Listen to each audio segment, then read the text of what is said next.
always implemented is the enforcement of the device pin. The device pin is not unlike your ATM card. So on your phone, in order to do certain things and to access the network, you have to submit that pin. And it's almost like two-factor authentication, but the bottom line is without that pin, you're not getting on.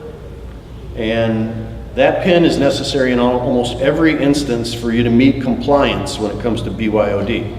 And the compliance is what I'm talking, being pushed down from industry. The remote lock and wipe, not something you do arbitrarily, but we've had clients who have lost their phones down at Comerica Park, and it never turned up, and we just simply wiped it, just like that. And this is a Department of Defense contractor, not something you want to leave laying around without BYOD. And we took care of it. He walked into the IT department and he grabbed a new device, and boom, boom, boom, he was back up and running in minutes. But you can lock them too, if you want. Sometimes the best thing to do is, well, I know I was in my cabin up north and I didn't go outside and it's got to be there somewhere. I don't know, but I'll find it eventually. Well, we can't take a leap of faith on I'll find it eventually and leave it unlocked. So we lock it, and then when you find it, we unlock it. Basic stuff. Data encryption, mobile data management, impresses upon the devices to encrypt all data in between your network and the device. Encryption is the number one thing that you want to start thinking about when it comes to connectivity to your network at all. Whether it's the BYOD devices that we're talking about, or the file sync and share services like Dropbox, Box, Sync Tool, there's any number of them out there. You have to have encryption. You do not want your data leaving the building without being encrypted in one way, shape, or form. And then I'll tell you on top of that, there's two different kinds of encryption. There's shared encryption, whereby the provider of the encryption, and I'll use Dropbox as an example, Dropbox uses one single shared encryption key, but my data's encrypted. You said encrypted, Rick? Yep, I did. But that means that all of the network engineers at Dropbox, or whoever ever worked at Dropbox, have access to the shared encryption key. When is that going to happen? I'm just waiting for the day when that happens, when we have a rogue engineer who's gotten some data and then now it comes out because they were able to unencrypt it. And we have other file sync and share tools that use a private key. And the DoD client here again locally, 48 character alphanumeric private key. There's no way you're guessing that turkey, and the only people that have it are the people that should have it. Not even the engineers where that data is stored. There's 15 terabytes of intellectual property up in the cloud, but even if you were to pull it off and have it in your hand, you couldn't do anything with it. It might as well be clay. Nothing digital about it at that point. The MDM tools also give you the ability to detect a jailbroken device. Why does that mean anything? Because the talk between the device and the control of the mobile data management comes about by things that are built into the operating system of the mobile device. So if you jailbreak them, when you jailbreak them, you actually remove some of the components of the operating system in order to be able to move that device from one carrier to another. Those were the things that they put in place in order to encourage you to keep it on their network. So when you jailbreak it, you also break some of the ability to manage it. So you need to be able to know when that jailbroken device hits your network and actually shut it down. Lock it, you won't know obviously until they go to authenticate through the system as it should, but then the system will actually see that phone and say, hey, this is jailbroken, and kill it. And then send the system administrator an alert as to why. All right, so I'm a tech guy. I get into this stuff pretty heavily, have for a long time. This may not be as exciting to you as it is to me, and you may not be able to see it all. So I'll explain it as I go through it. I was going to do this live, but the one thing I've learned many, many years ago, having done thousands of demos of different kinds, is demoing technology never goes right. the internet would stop working, the wireless would stop working, and something would, and that, yeah, we just don't do it. I'll do it live, sitting down with you one-on-one, you know, if there's an interest beyond this, absolutely. Actually, booth 55, come on out there, I'll show it to you live right there. But the bottom line is, this is what our console looks like from a mobile device management perspective. And actually, this is an MSP console that we use for managing all sorts of stuff. This tab says servers, workstations, mobile devices, services, networks, and then across the top are all the different things that we can do to them. And if you look down here, you're basically seeing every possible thing that you could ever want to see about my phone. And you can go ahead and take a picture of that if you want. I'm not scared. My phone's secure. You can know everything about it and you're still not getting into my phone, nor Nate's. But I'll go to the next slide. You can create policies in here, not unlike the written policies that I was talking about.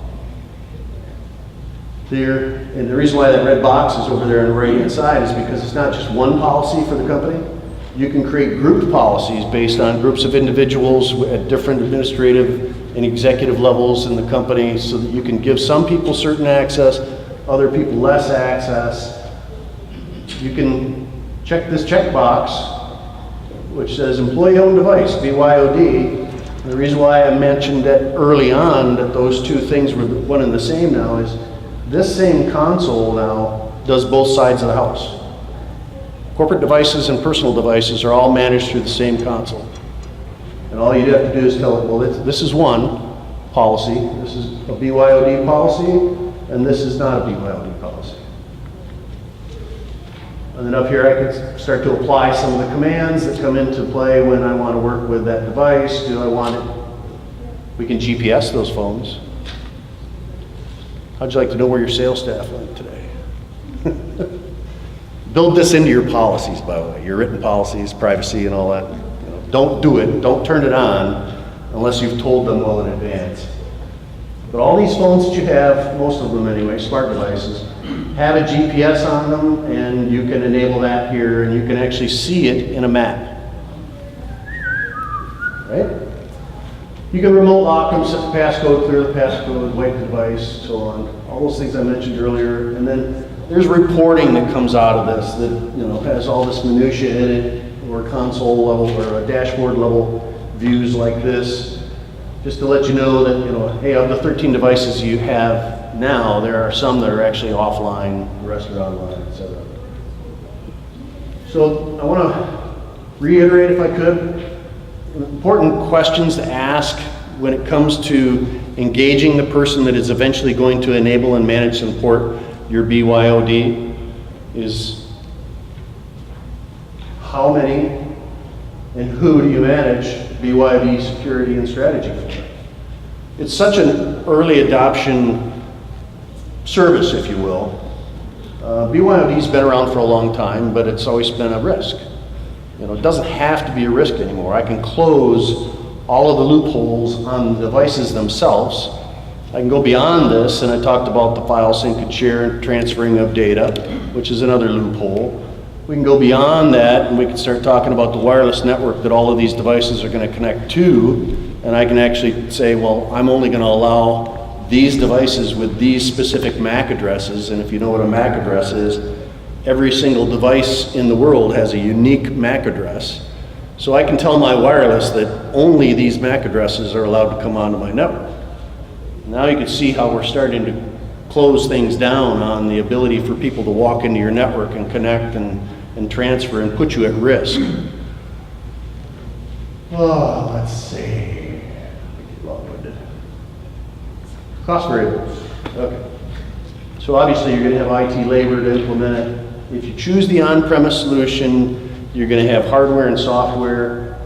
You always have the ongoing administration and management. There's the shared cost between you and your employees. You do have your carrier charges and your data charges. And these are other things that can be managed inside the phone, by the way. I can actually manage which wireless networks that phone is able to connect to. I can do all sorts of things, but these have cost variables. And then look for these kinds of things to really get your value in terms of the pricing of implementing your BYOD. An experienced MSP or somebody who's going to implement for you will offer you the all you can eat. And the reason they can do that is because they're experienced enough to know how much effort is going to go into managing these devices. They're confident and they have the tools to do it. And so rather than be concerned about you picking up the phone and going, every time I call Rick, it costs me 150 bucks. You know, all you can eat just simply says, let's communicate, let's get done what needs to be done for your organization. Doesn't cost you a dime to call me, email me, or anything else, because we're working together and there's one throat to choke and it's all you can eat. Then we have the per device or per service. And the reason why there's two different there, per device is pretty obvious, but per service, there are additional security measures that you can layer in on top of the basic PIN code locking, wiping capability, and what you just saw briefly there in that MDM tool. We can actually implement web application security, whereby we can dictate to that device what internet websites it's able to get to and utilize. And that way we start to lock down its ability to install applications that we find are putting us at risk, right? We could actually dictate that you can only get to these sites while you're connected to my network. And those could be sites that were, let's say, your intranet, or a certain number of websites that your employees would use or their employees would use during the course of doing business, but not Pornhub.com and oddball stuff out of the realm. Stay on tact, use the tool for its purpose, and we can make sure you do that. I like to do ROI and TCO calculations on every project I do. BYOD is a little difficult to do because everybody's situation is different. You all have a different number of handsets, you all have different carriers, you all have a different amount of wireless connectivity in your facility, and basically it needs to be analyzed prior to being able to put in play any decision on your part first, and determine whether or not there is reason to move forward, stay where you're at, that kind of thing. Good news is that as a part of your presence today at the show, that analysis is free. Typically we charge $495 to come out and do that assessment. Just stop by the booth and get signed up, and it's free. You don't have to do it. You can do it anytime within 30 days. Get the advice of an experienced pro. Do the network and telecom assessment. So not only will you need to analyze the network that this stuff is going on, but you need to look at your telecom bills, what devices you have, what kind of devices they are, what versions of the operating system they're on, because all of these things come into play when making your decisions. Get that consensus buy-in at the C-level management or the ownership of the company. They dictate how far this goes in terms of clamping down the security. Do we allow people to play Spotify on their devices? These kind of things. And why should I care whether or not they do? Well, think about the data that's being consumed while that's happening, and that's why you should care. Write those HR policies and make sure they have teeth. You're not trying to be a bully, but if you don't address it before, legally you have no chance of addressing it after. So you're always better to get it out on the table, discuss it, and make sure that everybody, both sides of the equation, knows what's coming and what's going. Get yourself a good MSP with a good MDM solution, and then make sure you train your people properly. And how many times have you ever seen a project that gets deployed and it's a great idea for everybody involved in the IT department, but they deploy it and they dump it on everybody and then don't spend any time training you. And so then there's that culture shock, and I don't like this, and there's no buy-in, and in the end, the project is seen as a failure. So train your people, let them get the best out of what it is that you're offering them, and then test it and tune it over time. Certainly no more than annually, and I would say better quarterly. It's not difficult to do. This is the presentation actually that comes out of something that I am very passionate about after 35 years in business. I've created CloudTech One University. We were brick and mortar until October 2013. I got rid of all of my brick and mortar and went 100% virtual with my organization up until the first of this year, at which point I went out and got a facility again because I needed a classroom to teach people. And the reason why cloud adaptation is not taking place on a more accelerated basis is people are just not educated on what exactly it is or how it can be secured. So this is what I was talking about earlier, learning more for free. Once a month we have a training session, we feed you, you come in. We have business owners and decision makers come in at 11 a.m. We have that session.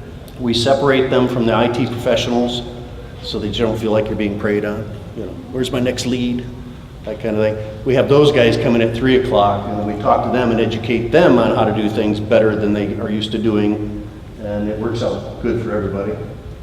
What else we got? Oh, coming up. These are the product showcases on July 20th. We're going to do this BYOD again. So if there's somebody who's a stakeholder in your organization that you want to hear this, there's an opportunity there.